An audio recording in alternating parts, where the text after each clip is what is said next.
नमस्कार दोस्तों, OCN network में आपका स्वागत है। मैं हूं Omkar Chaudhary. Iran, Israel, America के इस युद्ध का 11वां दिन। देखिए, बात ऐसी है कि युद्ध करना, शुरू करना थोड़ा आसान होता है। आसान वो भी नहीं होता है। किसी देश पर आक्रमण करने से पहले तमाम तरह की बातों को सोचना समझना पड़ता है। और सोचने समझने के बाद भी, पूरी तैयारी के बाद भी आपने अगर हमला कर दिया, तो फिर इस बात की कोई गारंटी नहीं है कि जो आप अपने दिमाग में लक्ष्य तय करके चले हैं, उस लक्ष्य को आप उसी तरीके से हासिल भी कर पाएंगे जैसे आपने सोचा हुआ है। अगले की ताकत क्या है और छिपी हुई ताकत क्या है, इसका अंदाजा कई बार आपको नहीं होता है। अमेरिका को लगा होगा कि इज़राइल तो इस तरह के युद्धों में महारत हासिल रखता है, हम भी अगर साथ में हो लेंगे तो ईरान को और जल्दी निपटा लेंगे। लेकिन ईरान को निपटाने के चक्कर में ऐसा लग रहा है कि अमेरिका बुरी तरीके से फंस गया है। वरना क्या जरूरत थी डोनाल्ड ट्रंप ने राष्ट्रपति पुतिन से फोन पर 1 घंटे तक बातचीत क्यों की? इसके अलावा भी वो समझौते की बात क्यों करने लगे हैं? लेकिन किंतु परंतु लगाने के बाद उन्होंने कहा कि समझौता वार्ता हो सकती है अगर अमेरिका की शर्तों पर ईरान तैयार हो।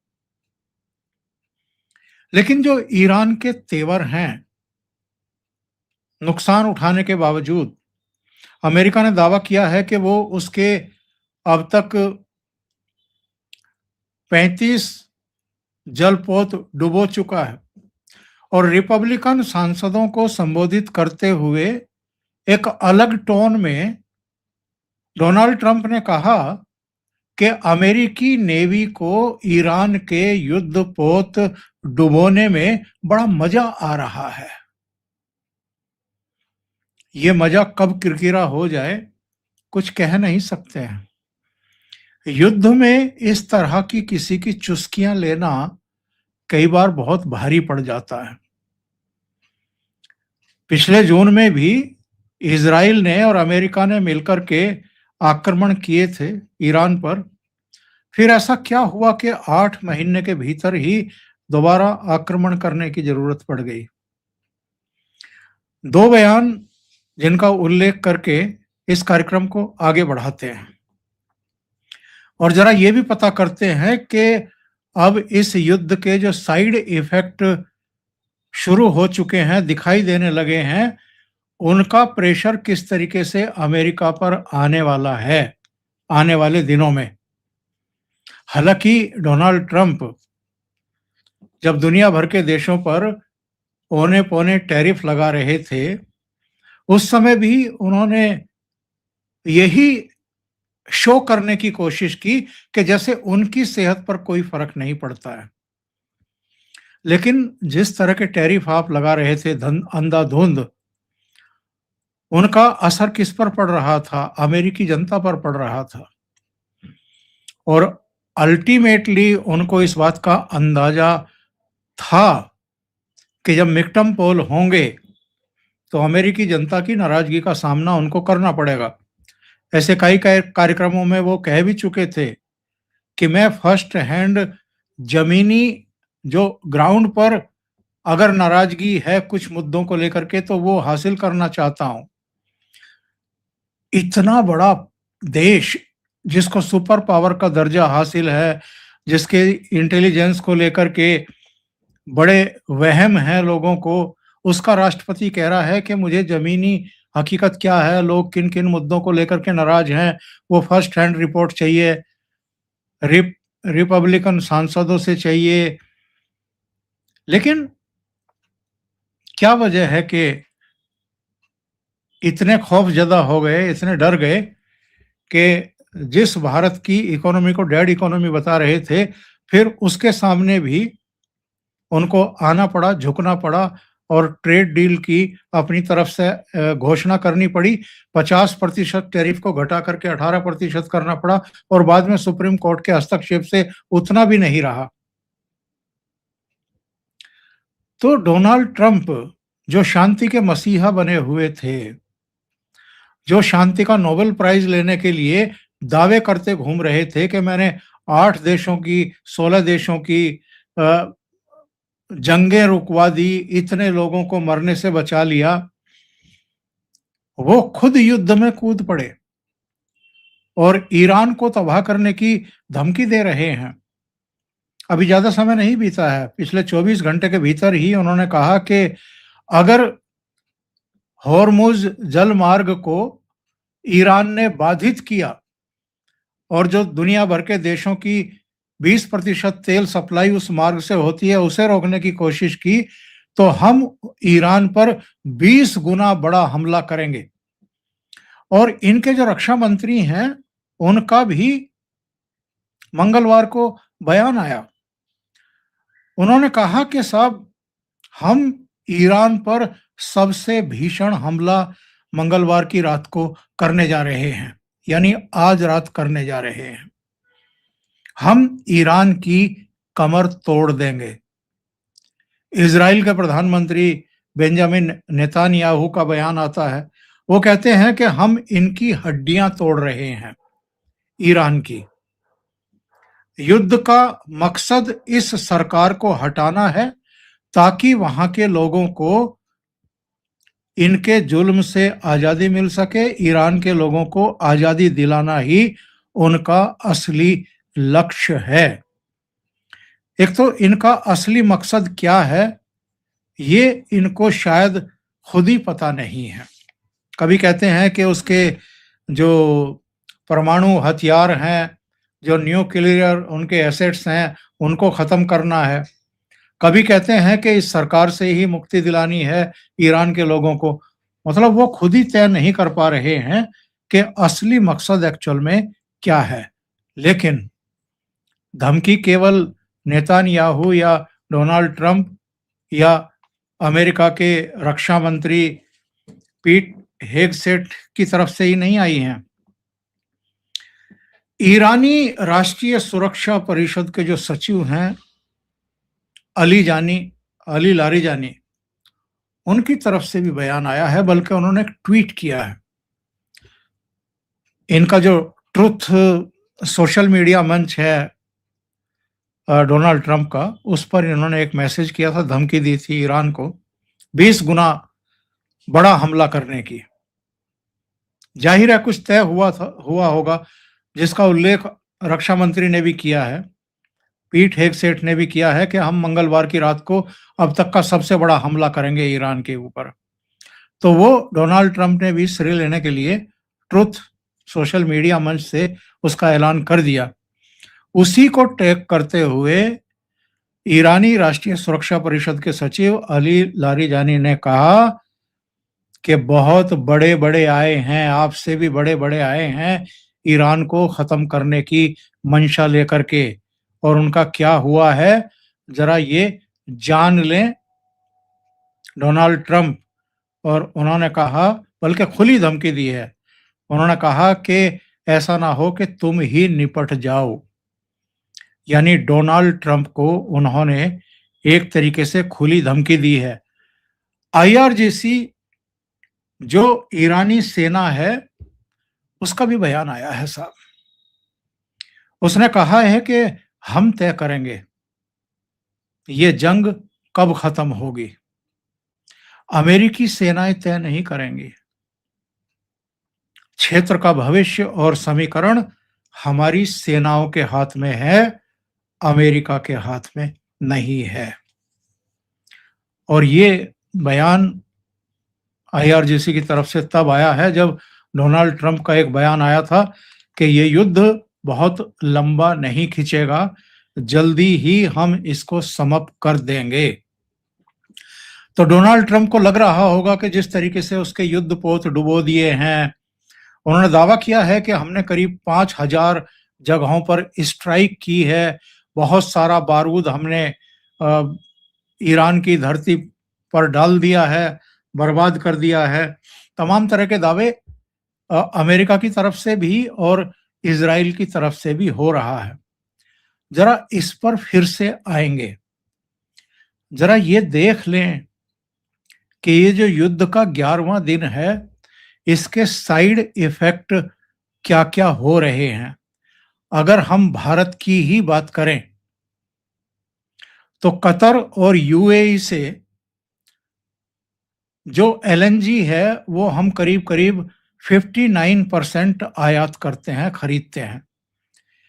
ये जो स्ट्रेट ऑफ हॉर्मुज है, इसके चौक होने से, बंद कर दिए जाने की वजह से सप्लाई रुक गई है और नतीजा क्या हुआ है? भारत में महंगाई का खतरा मंडराने लगा है। जो व्यावसायिक सिलेंडर हैं, एलएनजी की सप्लाई है, उसको रोक दी गया और बहुत सारे शहरों में, राज्यों में, उन राज्यों के नाम भी मैं आपको बता सकता हूं, उनमें चूंकि सप्लाई रुकी है तो बहुत सारे रेस्टोरेंट, बहुत सारे होटल वो बंद होने के कगार पर पहुंच गए हैं। ये तो भारत की बात है। अभी शुरुआती जो साइड इफेक्ट है मैं उनकी बात बता रहा हूं। पाकिस्तान में गंभीर ऊर्जा संकट है। 30-35 रुपया तो ऑलरेडी पेट्रोल डीजल पर बढ़ चुका है। इसके अलावा प्रधानमंत्री शहबाज शरीफ ने 10 पॉइंट में बताया है कि किन किन चीजों पर हम पाबंदियां लगा रहे हैं। सरकारी गाड़ियां 60% खड़ी कर दी गई हैं। इसके अलावा सैलरी रोकी गई हैं। स्कूल बंद किए गए हैं 2 हफ्ते के लिए। बहुत सारी कटौतियां की जा रही हैं पाकिस्तान में। बुरा हाल हो गया है पाकिस्तान का केवल 10-11 दिन के भीतर ही। इसी तरीके से बांग्लादेश में यूनिवर्सिटी बंद कर दी गई है। पेट्रोल और डीजल की बिक्री पर लिमिट लागू कर दी गई है। ये बांग्लादेश में हुआ है। इसके अलावा अगर हम वियतनाम की बात करें तो वहां पर वर्क फ्रॉम होम का आदेश जारी कर दिया गया है ईंधन बचाने के लिए। मिस्र में फ्यूल की कीमतें 30% बढ़ गई हैं। थाईलैंड में यहां तक हो रहा है कि लिफ्ट का प्रयोग मत करो, सीढ़ियां चढ़ लो। सऊदी अरब में जो रिफाइनरी है रास तनुरा, वो बंद करनी पड़ी है। ये दुनिया की सबसे बड़ी रिफाइनरियों में से एक है और चेतावनी जारी की गई है कि इससे अलग अलग देशों में महंगाई बढ़ेगी और ऊर्जा का संकट खड़ा होने वाला है। वहां से जो भगदड़ मची है, भारत अब तक 67,000 लोगों को अलग अलग देशों से निकाल चुका है। हमारी कई फ्लाइट्स जो हैं वो लगी हुई हैं। अफगानिस्तान के भी 80,000 लोग लौटे हैं, ईरान से और खाड़ी के दूसरे देशों से। सीरिया के 80,000 लोग लेबनान से लौटे हैं, जहां हिजबुल्लाह के ठिकानों पर इजराइल अटैक कर रहा है। और लेबनान के भी 5 लाख लोगों ने देश छोड़ दिया है। ये मैं साइड इफेक्ट बता रहा हूं। ये जो 11 दिन का युद्ध चल रहा है, इजराइल और ईरान का तो एयर स्पेस बंद था ही हर तरह की उड़ानों के लिए। यूएई, कतर, कुवैत, इन 3 जगहों पर भी एयर स्पेस बंद कर दिया गया है। हजारों उड़ानें रद्द हुई हैं। इराक ने एयर स्पेस खाली रखने के लिए 72 घंटे की और लिमिट बढ़ा दी है और पाकिस्तान को भी अपने कुछ हिस्सों में एयर स्पेस बंद करना पड़ा है। साइड इफेक्ट की बात मैं कर रहा था। चीन ने कच्चे तेल की खरीद बढ़ाई है, जहां जहां से मिल सकता है वहां से। साउथ कोरिया में फ्यूल की कीमतों पर कैप लगाने की तैयारी की जा रही है। जापान में जो राष्ट्रीय भंडार है उससे कच्चा तेल निकालने पर विचार किया जा रहा है। और जो मैंने बताया था कि भारत में कमर्शियल गैस सिलेंडर की सप्लाई कई राज्यों में रोक दी गई है एहतियातन। इनमें दिल्ली है, मध्य प्रदेश है, महाराष्ट्र है, यूपी है, राजस्थान है। और जो मैंने बताया था कि रेस्टोरेंट और होटल, उनके ऊपर सीधा इफेक्ट पड़ता हुआ दिखाई दे रहा है। आईआरजीसी जो ईरान की सेना है, उसने एक बयान जारी किया है। उसने कहा है कि जो स्ट्रेट ऑफ हॉर्मुज है, जहां से दुनिया के करीब करीब 20% देशों की सप्लाई वहां से निकलती है, टैंकर और जो सप्लाई चेन है, जहाज हैं, वो वहां से निकलते हैं, सबके लिए अभी बंद रखा गया है। उन देशों को छूट मिल सकती है तेल की सप्लाई वहां से ले जाने की जो अपने देशों से अमेरिका के उच्चायुक्तों को, राजदूतों को और इजराइल के राजदूत और उच्चायुक्तों को निकालने के आदेश जारी करेंगे। एक अजीबोगरीब शर्त उन्होंने लगाई है।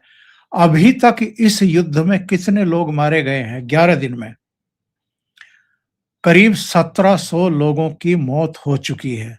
अकेले ईरान में 1255 लोग मारे गए हैं, इराक में 6 लोग, लेबनान में 394 लोग, इजराइल में 13 लोग, कुवैत में 4 लोग, बहरीन में 1, यूएई में 4, सऊदी अरब में 1 और ओमान में 1 व्यक्ति की मृत्यु हुई है अभी तक के युद्ध में। और ईरान में 190 से ज्यादा बालिकाएं, जो एक स्कूल पर हमला हुआ था, उसको लेकर के अमेरिका अब मुंह छुपाता घूम रहा है। अमेरिका के राष्ट्रपति एक पत्रकार पर भड़क गए थे जब उन्होंने पूछा था कि ये तो मानवाधिकारों का खुला उल्लंघन है। तो उन्होंने कहा था कि ईरान ने खुद ही अपने बालिकाओं के स्कूल पर अटैक कर लिया था। इस तरह की बातें अब डोनाल्ड ट्रंप कर रहे हैं। इसको आप गैर जिम्मेदाराना हरकत नहीं कहेंगे तो क्या कहेंगे? ट्रंप की जो ये चेतावनी थी ईरान को कि अगर आपने स्ट्रेट ऑफ हॉर्मुज से तेल की सप्लाई रोकी तो हम 20 गुना हमले बढ़ा देंगे, तो उस पर अली लारिजानी ने, जो सर्वोच्च राष्ट्रीय सुरक्षा परिषद के सचिव हैं, उन्होंने कहा कि सावधान रहिए मिस्टर ट्रंप, आप हम पर क्या 20 गुना हमले करेंगे, ऐसा ना हो कि तुम्हारा ही खात्मा हो जाए। और कई देशों ने ये कहा है कि भाई हमारे यहाँ तो भंडार भरे पड़े हैं, हम तो कई साल तक युद्ध कर सकते हैं। इस तरह की बातें जो हैं वो की जा रही हैं। तो ईरान ने कहा कि हम हर तरीके से तैयार हैं और हमारे जो भंडार हैं मिसाइलों के, ड्रोन्स के, वो भी भरे पड़े हैं और हम भी सालों तक युद्ध कर सकते हैं। जो यूरोपियन यूनियन के परिषद के अध्यक्ष हैं एंटोनियो कोस्टा, उन्होंने कहा है कि इस युद्ध से अब तक किसको ज्यादा फायदा हुआ है? क्या अमेरिका को, इजराइल को? ईरान को तो खैर नहीं ही हो सकता है, उसका तो नुकसान ही हो रहा है। उन्होंने कहा कि इसका सबसे बड़ा फायदा रूस को हो रहा है, क्योंकि ईंधन की कीमतें बढ़ रही हैं और उसकी सप्लाई रुकी नहीं है, उसकी सप्लाई जारी है। जो स्पीकर हैं ईरान के, उनका बयान में देख रहा था, मोहम्मद बागहिर गालिबफ, उन्होंने कहा कि अमेरिका अगर युद्ध विराम की बात कर रहा है, अपनी शर्तों पर बात करने की वो कोशिश कर रहा है और पुतिन वगैरह से उन्होंने जो है बातचीत की है, अब वो निकलने का रास्ता अगर देखने लगे हैं, तो हम युद्ध विराम नहीं चाहते हैं। हम हमारे ऊपर, हमारे सुप्रीम लीडर के ऊपर और हमारे लीडरशिप के ऊपर हमला करने वालों को कड़ा सबक सिखाएंगे पहले, और तब इसके बारे में बातचीत करेंगे। इराकी पीएम, प्रधानमंत्री मोहम्मद शियाउल सुदानी, उन्होंने अमेरिका के राष्ट्रपति से ये कहा है कि हमारे एयर स्पेस से होकर के आपके लड़ाकू विमान ईरान की तरफ ना जाएं। हम इस युद्ध में खुद को नहीं खपाना चाहते, शामिल नहीं करना चाहते। ये पड़ोस का मामला है, और आपको ये भी जानकारी होगी कि इराक में भी अमेरिका का सैन्य अड्डा है। आस पड़ोस के जितने देश हैं, बहरीन है, कतर है, आपका यूएई है, और सऊदी अरब है, इराक है, सब देशों में अड्डे हैं, और उन सब पर ईरान ने अटैक भी किए हैं, करीब 8 देशों पर अटैक किए हैं। तो अब इराक पीछे हटता हुआ दिखाई दे रहा है। सऊदी की जो अरामको कंपनी है, बहुत बड़ी तेल कंपनी है, उसके सीईओ हैं अमीन नासिर, और उन्होंने एक चेतावनी जारी कर दी है। उन्होंने कहा है कि बहुत जल्दी बहुत बड़ा तेल संकट खड़ा होने वाला है, तो पूरी दुनिया को उन्होंने आगाह कर दिया है। तुर्की से एक डेवलपमेंट आया है, वो भी बताते चलें कार्यक्रम में। तुर्की का एक शहर है मालत्या, और वहां पर अमेरिका का जो MIM-104 patriot air defence system है, वो तैनात किया गया है, और ये नेटो की तरफ से तैनाती हुई है, क्योंकि तुर्की को लगता है कि कभी भी उनकी तरफ हमला शुरू हो सकता है, उनकी तरफ ईरान की तरफ से मिसाइलें कहर बरपा सकती हैं। ट्रंप का जो ये बयान आया है रिपब्लिकन सांसदों के बीच में कि यूएस नेवी को ईरान के जहाज डुबोने में बड़ा आनंद आ रहा है, बड़ा मजा आ रहा है, तो विदेश मंत्री ईरान के अब्बास अरागची, उन्होंने कहा कि अब तक जो सोच करके अमेरिका और इजराइल ने हम पर अटैक किए थे, जो 2-3 लेयर की इन्होंने रणनीति बनाई थी, इनकी पहली रणनीति बुरी तरह फेल हुई है। इनकी रणनीति थी कि आयतुल्लाह अली खमेनी को मार दो, नेतृत्व को खत्म करोगे तो वहां पर रिजीम चेंज हो जाएगी, लेकिन ऐसा नहीं हुआ है। आयतुल्लाह अली खमेनी के बेटे को ही अब वहां सुप्रीम लीडर घोषित कर दिया गया है। जो डोनाल्ड ट्रंप ये शेखी बघार रहे थे कि बिना हमारी मर्जी के वहां पर ईरान अपना सुप्रीम लीडर तय ना करे, उनको मुंह की खानी पड़ी है। ईरान ने अपना सुप्रीम लीडर एक अमेरिका की सलाह से या नसीहतों या उनकी इच्छा से तय नहीं किया है, अपने हिसाब से तय किया है। उन्होंने कहा इनकी दूसरी रणनीति, पहली रणनीति फेल, दूसरी रणनीति भी इनकी फेल होगी। दूसरी रणनीति कौन सी? कि जो वहां पर यूरेनियम संवर्धन का काम ईरान में कई जगहों पर चल रहा है, उसको खत्म कर दिया जाए। और उन्होंने कहा कि इनका कोई स्पष्ट लक्ष्य है ही नहीं, ये रिहायशी इलाकों में हमले कर रहे हैं, ऊर्जा ढांचे को निशाना बना रहे हैं। इससे दुनिया भर के देशों में जो ईंधन है, जो तेल है, उसके दाम कहीं के कहीं पहुंचेंगे और अमेरिका के खिलाफ लोगों में गुस्सा पैदा होगा। इन्होंने तेहरान में न्यूक्लियर लैब पर भी अटैक किया है और कुछ नुकसान उसका हुआ है। ये IAEA की तरफ से भी बात मानी गई है कि कुछ नुकसान वहां पर हुआ है।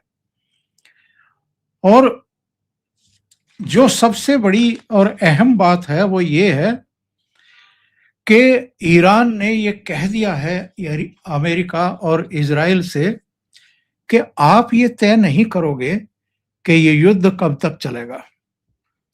अब ये ईरान की सेना, वो लोग तय करेंगे कि युद्ध कब खत्म होगा।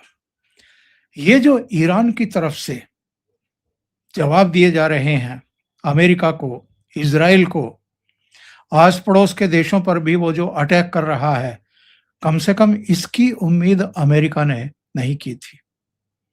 और एक बात जो हम कहते रहे अपने प्रोग्राम्स में शुरू से, कि ईरान ने अगर, अमेरिका ने तो बड़ी शेखी बघारी है, उसके रक्षा मंत्री भी धमकी दे रहे हैं कि मंगलवार की रात जो है वो कयामत की रात होगी।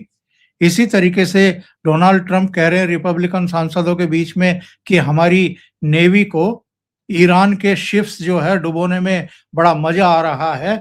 पर आप जरा कल्पना करिए कि ईरान ने अगर अमेरिका का कोई युद्धपोत डुबोने का काम कर दिया या उसको चोट ही पहुंचाने का काम कर दिया, तो अमेरिका मुंह दिखाने के काबिल नहीं बचेगा। और अभी तो 11 दिन हुए हैं इस युद्ध को। युद्ध शुरू करना आसान है, उसे खत्म करना आसान नहीं है। ये करिश्मा भी भारत ने किया है, प्रधानमंत्री नरेंद्र मोदी ने किया है। 4 दिन में पाकिस्तान को घुटनों पर ला करके, जैसे ही उसकी तरफ से युद्ध विराम का प्रस्ताव आया, हमने वो स्वीकार कर लिया। हालांकि हमारे यहाँ भी कुछ विपक्षी दलों के नेता ये कह रहे थे कि इतना जल्दी युद्ध क्यों रोक दिया, क्योंकि इनकी मंशा भी ये थी कि किसी तरीके से मोदी जी इस युद्ध में फंस जाएं, भारत का बड़ा नुकसान हो जाए, जग हसाई हो जाए, हमारा कुछ उस तरह का नुकसान भी हो जाए जैसा ये सवाल पूछ रहे थे कितने राफेल गिरे हैं, तो फिर हमें राजनीति करने का मौका मिल जाएगा। लेकिन वैसा हुआ नहीं। तो ऐसा लगता है कि अमेरिका और इजराइल दोनों जितना आसान समझ रहे थे ईरान को जीतना, रिजीम चेंज करना, उसकी लीडरशिप को खत्म करना, वहां परमाणु अस्त्र शस्त्र को खत्म करना, इतना भी आसान नहीं है। ऐसा लगता है कि ईरान इनके गले में अटक गया है, ना अभी उगलते बन रहा है, ना निगलते बन रहा है। राष्ट्रपति पुतिन से उनकी क्या बात हुई है, इसका खुलासा अभी हुआ नहीं है, पर निश्चित रूप से कोई रास्ता तलाश करना शुरू किया है अमेरिका ने।